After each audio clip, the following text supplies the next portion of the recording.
Good evening, everyone. Tonight, we're making yet again one more of our conversations. This is Nurul Rahimbek, and I'm Chairman Nurul, and we're here together to talk about the sanctions against Russia and how the Central Asian countries are involved in this. But before I move on to this, I would like to announce about the protest in Stockholm, Sweden, which will take place on the 10th of August at 10 a.m. And go to the protest. 10th of August, 10 a.m., Soinov, HSM group. They're conducting their protest in front of the Turkish embassy. This is against the repressions in Turkey that have taken place within so many years now.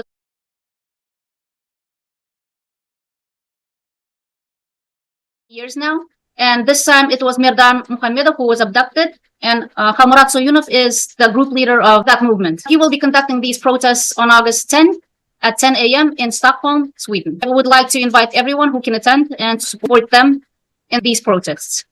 Nurul, I'm going to give you the turn, please. The sanctions and the report that you wrote, what can you tell us about it? Thanks a lot, and it's a pleasure again to spend this lovely evening to discuss very important issues that are being discussed already, but it's never enough to actually raise important issues, to raise them and to flag those areas to the decision makers, so something can be done about it. If we talk about sanctions, it's a very broad topic.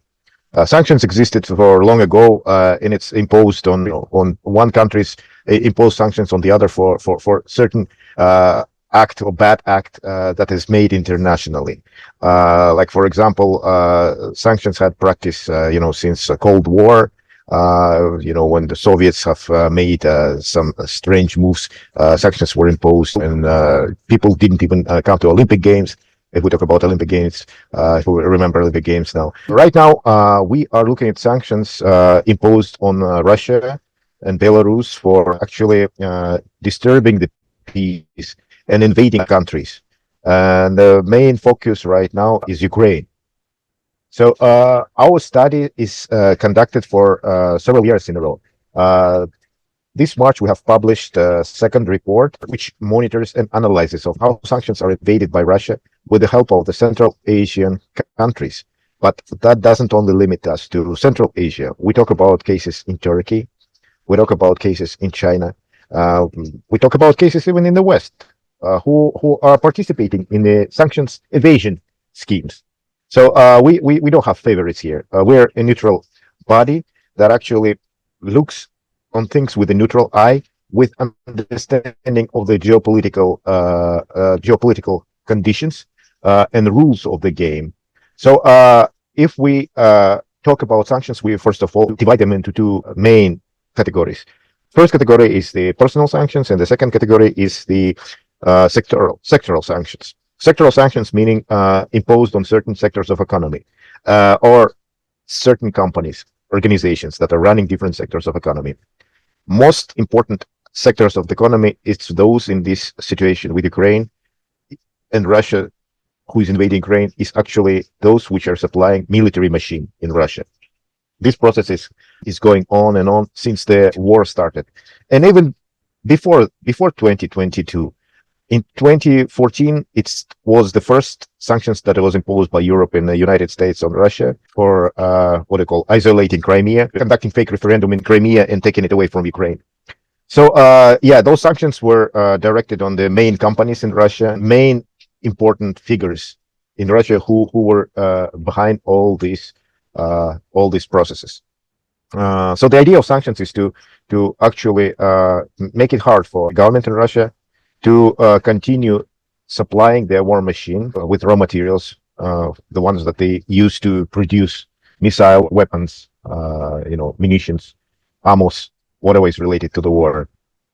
Our role, it's to actually come out to bring to light many of those schemes which West is not aware about. Well, I wouldn't say that nothing is done. It is a lot done, and it is much more could be done to stop the supply of the sanctioned goods, sanctioned raw materials. It doesn't mean that the West is blind. No, the West monitors sanctions, but there isn't one let's say, mechanism or structure that actually coordinates all the sanctions around the world and all the cases of sanctions evasion. So our role of the civil society is ability to have access to the first-hand information, receive that information, process it, and make it transparent, so that the key and very important decision makers in the West can actually get serious about it. For example, our report published in March this year talks about many cases where Kazakhstan helps Russia to evade sanctions in terms of supplying electronics, spare parts, goods of dual use, which or even drones, which are used in the war. Those companies were actually mentioned in our report, and I believe, like in 5 cases, OFAC, it's a structure in United States called Office for Foreign Assets Control within the Ministry of Treasury. They are the ones who impose sanctions on the companies and the individual faces. So we have mentioned the name of the companies, the name of the people, and those people got sanctioned shortly after that. I could name a few of those, like, for example, Kim. There's a big purchase of the assets in Russia by this person. He's originating from Kazakhstan. So the company that he's running and another Russian citizen, Novichok, was sanctioned. There is also a deal of Rosatom buying uranium sites in Kazakhstan. Rosatom is a big structure. Right now, unfortunately, Rosatom as a company is not sanctioned, but Russian uranium got sanctioned to be imported to United States. So the next step is, of course, to sanction Rosatom, which automatically cancels all these deals that it had with the uranium from Kazakhstan. Why Kazakhstan uranium is important is because Kazakhstan takes the second largest place in the world in extracting raw uranium, natural uranium. First place is Australia. Second place is Kazakhstan. So Kazakhstan historically has been used by Russia to extract uranium. And of course, right now we know that it's like a grenade in a monkey's hand. So we don't want to supply uranium to the bad guys in Russia. So the most important thing is to get and to understand this deal. We brought all the details of this deal. We revealed this rapid deal worth 1.5 billion. And we brought those details to United States, to Europe. So we're waiting when this Rosatom is going to be sanctioned, as well as the Kazatomprom. It's a Kazakh company that has been, people who are associated with authorities, with Nazarbayev, who has been involved in this business deal. And I could name these names. It's Aniskin and Klebanov. Klebanov was a long-term, supporter of Nazarbayev and manager of Nazarbayev's assets. And we know that Nazarbayev is a dictator, and he stole a lot of money, over 400 billion US dollars from Kazakh nation, leaving Kazakh nation with nothing. We have no military, nothing, no security. Economy is limping. So right now, when Russia is also looking at possible other routes of conquering countries, Kazakhstan would be next on its list. So that's unfortunate, but we must act, and we recognize it and it doesn't matter, whether it's Turkey World to run or any other activities that we do together with you, Chema. It's important. It has international significance. So I've been involved in publishing this, and you helped me as well to compile this data together, to proofread this information, to publish this report. And it's important to supply this fresh information, aggregate this information, analyze it, and present it in a digestible format to the Western decision makers. I've been widely distributing this report since March of this year. And again, we see already some results, a real effect, real sanctions. You can pull up the name of the companies, see that they are mentioned in the report, and you can see on the official list of sanctioned entities, they are all coinciding. So, I mean, it's, of course, if it would be just one case, then, I could say that it's coincidence. But if it's 5 cases or 6 cases already, then surely there is effect from what we do. So currently we're also putting together information for the third report, which is going to be published I believe beginning of the next year, because usually the timeline goes like this. I mean, we can compile information when we're done with the preceding reports. Then we compile this information over the year. We monitor, we analyze, and then in the fall we start processing and putting this information together into the analytical report, and we're ready and do proofreading maybe by January. So that leaves us with February, March for publishing our report. That's what's going to happen next year as well. But that doesn't mean that between the reports we do nothing. If something comes very much red-handed, we supply this information to the Western decision makers, to the law enforcement agencies in the United States, in Europe, and which is good because and we don't claim to be the only source. I understand there are other organizations monitoring sanctions, but I mean the beauty of what we have in our hand is that we have access to the first-hand information on the ground. I know the people who are in these countries, trustworthy people who supply information to us. We process this information and we put it in digestible language. So that's a little bit about mechanism of how this sanctions reporting work. Now, if we look a bit into, again, I started today by saying it's a very broad areas, but I just want to talk a little bit about the schemes that is used. The most popular scheme of evading sanctions is Russian citizen moving out of the country and establishing businesses in the countries where they reside. They might be citizens of those countries. They might be permanent residents. It doesn't matter. They establish companies. It could be subsidiaries of the main sanctioned companies in Russia, or altogether in the company. And they start over again running businesses, buying stuff, buying raw materials, and supplying them back to Russia, or using as an intermediary groups for buying important technological goods in the West or China or Japan. They buy those goods and then through intermediary companies they resupply it to Russia. So let's say if I establish a company in Kazakhstan, I buy it from a Western company, and I don't say that I'm a Russian subsidiary or I'm initiated by a Russian citizen business, but I just go ahead and I say I'm a Kazakh business and I'm buying it for the Kazakh needs. But then all of a sudden, these goods disappear from Kazakhstan or on the way to Kazakhstan. They disappear. They end up in Russia, end up in raw materials in Russia, and end up in their military plants, building tanks, building weapons, machine guns, drones, whatever they use to kill more people, more civilians in the countries of conflict, which they created themselves. So this is one of the schemes they use. They establish these shell fake companies to buy stuff in Europe. And we've been discussing this issue for many times. Technological goods, it's very important because they are parts of all the modern military equipment. The understanding that's been reached recently is that technological goods would be trackable. There will be like a micro scheme or certain device in a micro scheme, a chip that would be able to track down destination of the goods. Let's say I sold a micro scheme or microchip, as they say in English. If I sold it to a business from Kazakhstan or Turkmenistan or other country, I could online through GPS technologies track down where that piece of equipment or spare part ends up. In the end, I see that all of a sudden it ends up in Russia. So then it raises flags. Should I be doing business? I know that it's quite difficult because if you open one company, you can open 1,000 more companies. We can call them like mushrooms after the rain.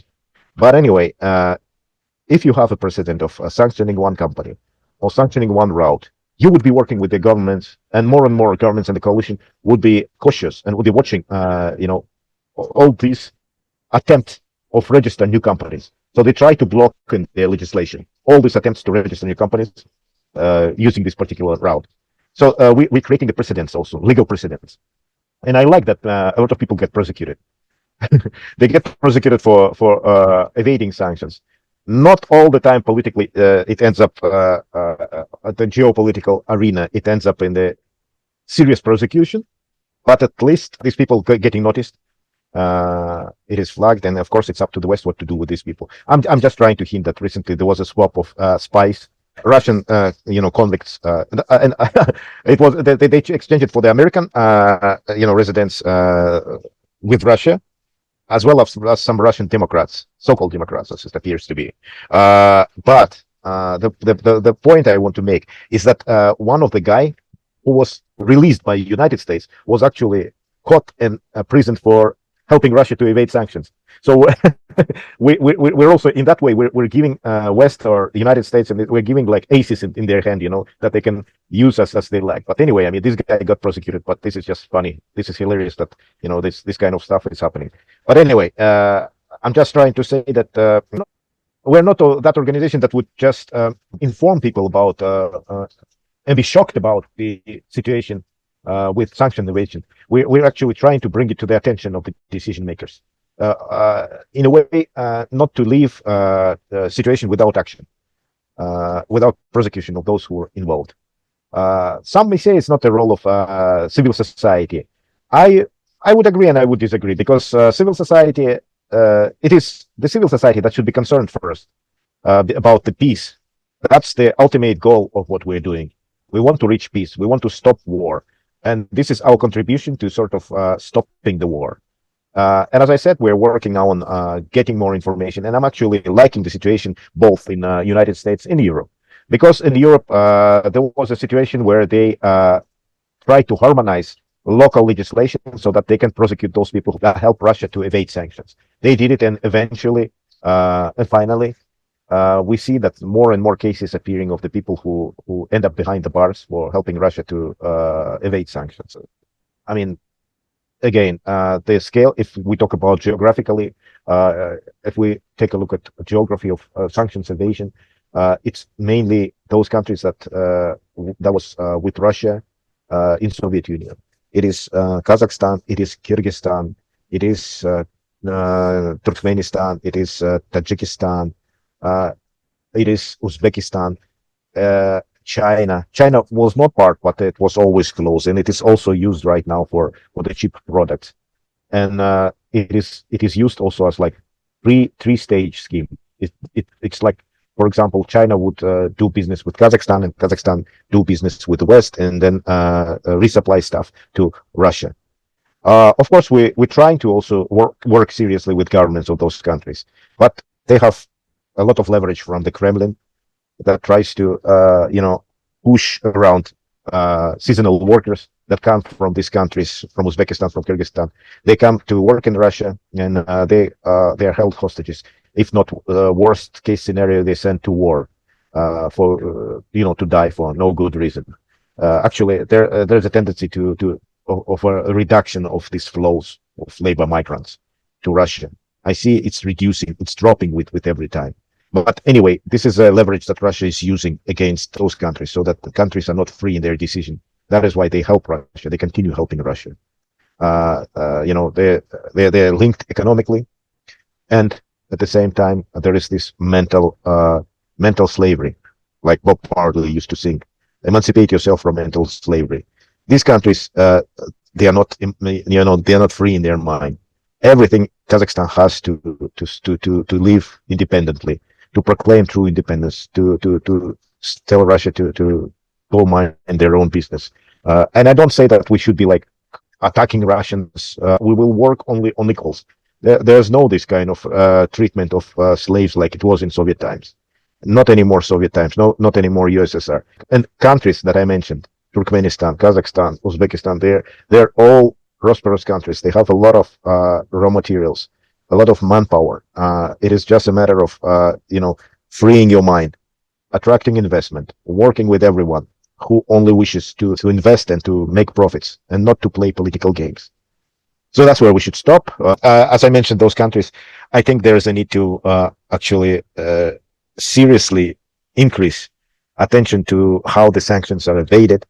Something is done, like I mentioned before, but it's not enough. Nazarbayev's family is still enjoying legacy that Nazarbayev left. They were running things. They're the ones who helped Russia to evade sanctions, because it is their oligarchs of Nazarbayev's family that became rich, illegally rich. They are now helping Russians to establish their businesses, to resupply goods. It's all the same people. It's all the same club of presidents.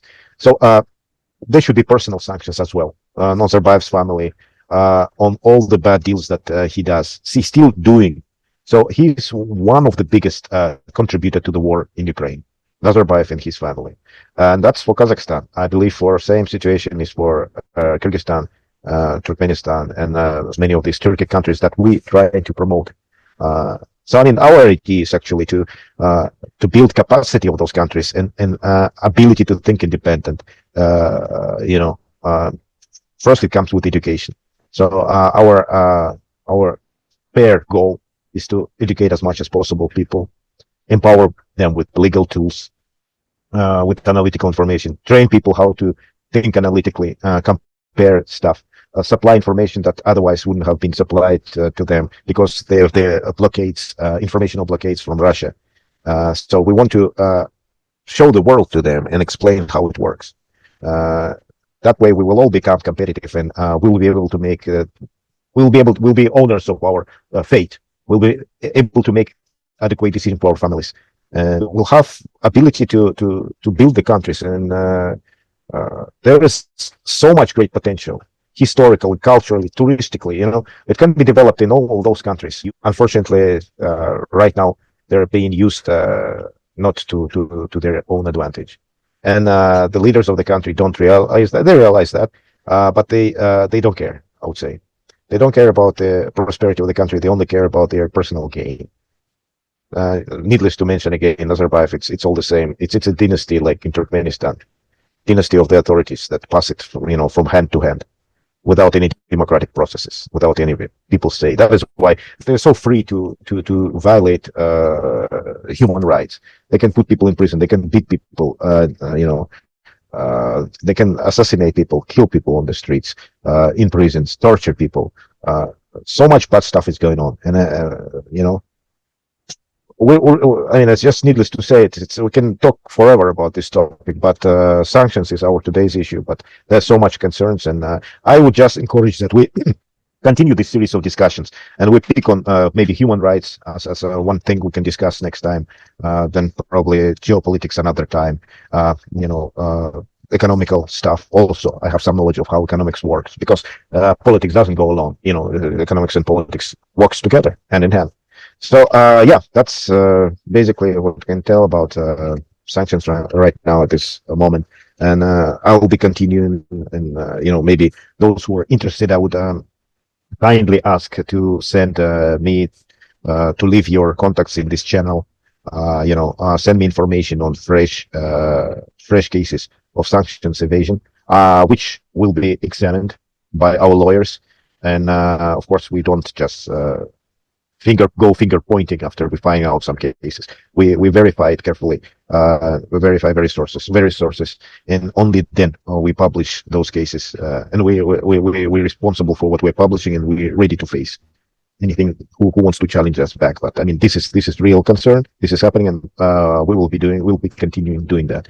Thank you, Chima. Well, I just want to quickly add that also Turkmenistan is helping Russia too. We already gotten some information about it. It's helping to Russia through European countries. I'm not going to right now name more details because we're investigating it at this point, but it seems like this is a big problem for all Central Asian countries, that they are assisting Russia with evading the sanctions, and it's happening at large quantities too. There you go. Yes. Just what I just mentioned. Thank you, Chema, for confirming that. Because I mean, this is it's getting bad. So thank you again for bringing this up. This is very important.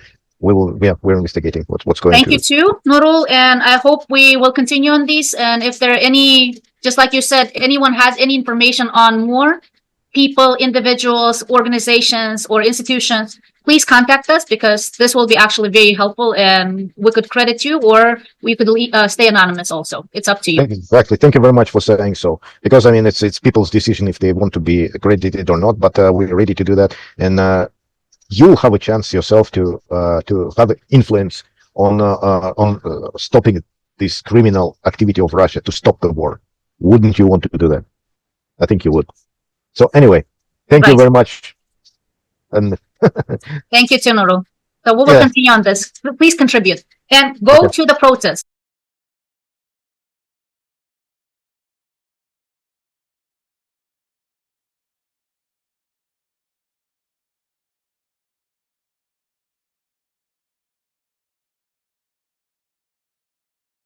Yes. 10th of August, 10 a.m., Halmurat Soinov, HSM group. They're conducting their protest in front of the Turkish embassy. I forgot to name that it was in front of the Turkish embassy. And this is against the Turkish repressions of our Turkmen activists. And namely, the last one is Merdan Muhammedov. We all appreciate your time.